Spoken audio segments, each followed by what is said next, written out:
예, 일요일 비하인드 뉴스 시작하겠습니다. 최재원 기자가 나와 있습니다. 첫 번째 키워드 볼까요? 네, 첫 번째 키워드는 상상 탈당으로 정했습니다. 무슨 이야기입니까? 네, 이 민주평화당이 현재 정동영 대표 측과 또 반대파 둘로 나뉘어서 싸우고 있고 내일쯤 아마 실제로 둘로 쪼개질 가능성이 높습니다. 지금 보시는 의원들이 내일 탈당하고 새 당 만들겠다는 평화당 의원들인데 그런데 여기서 지금 보시는 장정숙 의원 같은 경우에는 평화당이 아니라 바른미래당 소속입니다.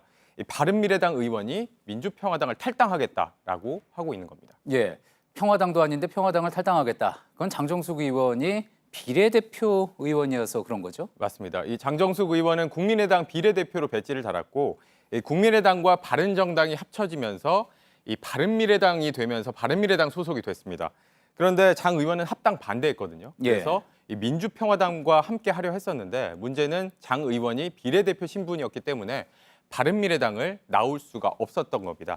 이걸 조금만 더 설명을 해드리면 이 지역구 의원 같은 경우에는 탈당하면 뭐 다른 당 가거나 또 무소속 의원으로 활동하면 되는데 그렇죠. 비례대표 의원 같은 경우에는 탈당하게 되면 의원직을 잃게 됩니다.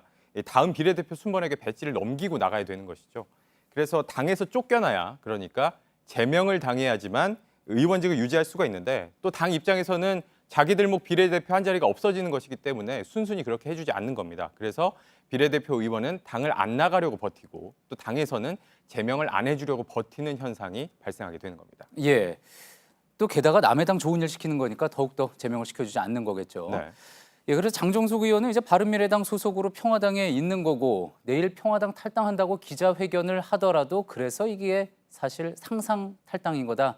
그런 이야기인 거군요. 맞습니다. 실제로 내일 다른 의원들은 실제 탈당계를 내겠지만 이 장정숙 의원 같은 경우에는 낼 수 있는 탈당계가 없기 때문에 이 대신에 당직 사퇴서라는 것을 낼 것이라고 합니다. 예. 그래서 제가 상상 탈당이라는 표현을 쓴 것이고 지금 바른미래당 홈페이지를 보면 소속 의원에 저렇게 장정숙 의원 이름이 있고요. 또 마찬가지로 민주평화당 홈페이지를 가봐도 소속 의원으로 장정숙 의원을 소개하고 있습니다. 이게 홈페이지가 업데이트가 안 된 것이 아니라 장정숙 의원이 바른미래당 소속으로 민주평화당에서 활동하고 있기 때문에 이런 현상이 발생하는 겁니다. 예.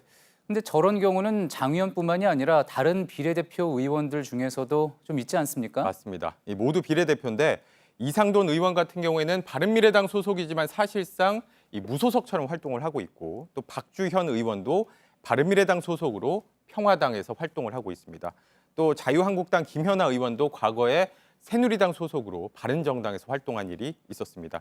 또 여기에 다른 비례대표들도 앞으로의 선거 판세에 따라서 또 추가로 상상 탈당할 수 있다. 이런 관측 나오고 있는데 이 일각에서는 비례대표는 이 당을 보고 표를 주는 것이기 때문에 비례대표 자리 당을 나갈 거면 의원직을 내놓고 나가는 것이 맞다. 이렇게 주장하시는 분들도 계시고 예. 또 한편에서는 이 툭하면 당 쪼개지고 다시 모이는 이런 후진적인 정치 문화가 진짜 문제다라고 예. 지적하시는 분들도 있습니다. 우리 정치 문화의 단면을 보여주는 건 분명한 것 같습니다. 다음 키워드 볼까요? 네, 다음 키워드는 보기 흉한 말로 정했습니다. 예, 말이 보기 흉하다. 무슨 내용입니까? 네, 일본 극우 농객의 글을 소개해 드릴 텐데요. 뭐 아실 만한 분은 아실 것 같은데 구로다 가스히로 상케이 신문의 서울 주재 객원 논설위원입니다.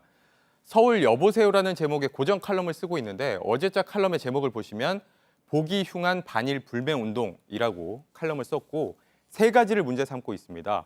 이 한 우리 방송사 앵커가 자신이 쓰는 볼펜이 국산이라고 뉴스를 마무리한 것. 또 한 가지는 민주당 이해찬 대표가 점심 때 일본 술이 아니라 국산 청주 마셨다고 한 것. 또 한 가지 자기가 직접 들었다면서 문 대통령이 G20 때 숙소에서 초밥 즐겼다는 확인되지 않은 주장까지 했습니다. 이런 주장들을 하면서 마지막에는 국제화 시대의 일본 제품 불매 운동이라니 참으로 비열한 것 같다라고 칼럼을 마무리합니다. 예, 참 이야말로 지난번 비하인드 뉴스 키워드였던 적반하장이 아닐 수가 없겠군요.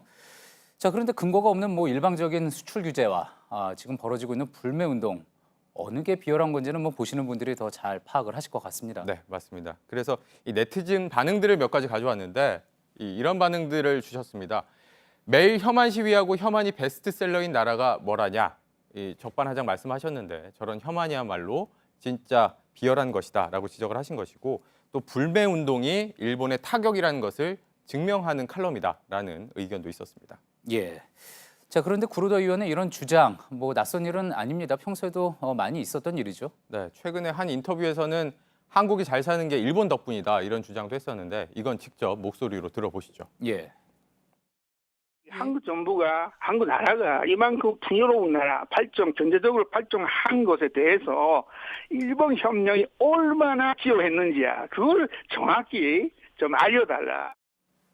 이 한국 덕에 일본 덕에 한국이 이만큼 풍요로워졌다. 이 36년 동안 우리나라를 식민 지배한 일본의 인사가 이런 말을 했다는 게 일단은 문제고요. 예. 또 한 가지는 이 일본 정부가 65년 청구권 협정 이후 원조라는 이름으로 제공했다는 8억 달러. 저희 JTBC가 추적 보도를 해봤더니 전범과 전범 기업들의 배를 불리고 있었다라고 저희가 전해드린 바가 있습니다. 예. 여기까지 듣겠습니다. 비하인드 뉴스 최재원 기자였습니다.